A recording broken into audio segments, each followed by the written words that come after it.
Prej datës 1 korrik po vijon shpërndarja e bonusit të verës prej 5.000 lekësh të reja për të gjithë pensionistët, ku interesi për ta tërhequr është mjaft i lartë. Ndërkohë, pritet që në muajin dhjetor të shpërndahet edhe bonusi i dedikuar për festat e fundvitit. Paralelisht me bonuset, pensionet do të pësojnë një indeksim prej 2.7%, i cili bazohet në llogaritjen e shportës për 12 muajt e fundit. Kjo mas synon të kompensojë drejt për drejt humbjen e fuqisë blerëse të pensionistëve nga rritja e çmimeve.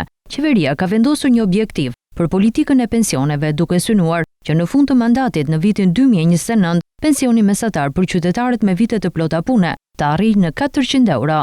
Gjithashtu synohet që pensioni mesatar për ata me vite të pjesshme sigurimi të arrijë në 220 euro. Fondi për bonuset mujore gjatë 2026-s arrin në 10.4 miliard lek. Bonusin e verës prej 5.000 lekësh e marrin mbi 777.000 pensionistë dhe përfitues të skemave të veçanta, me një fond prej 3.9 miliard lekësh. Sipas llogaritjeve të qeverisë, së bashku me efektin e indeksimit të pensioneve dhe bonuset, mbështetja shtesë për pensionistët gjatë vitit 2026 arrin në rreth 170 milion euro.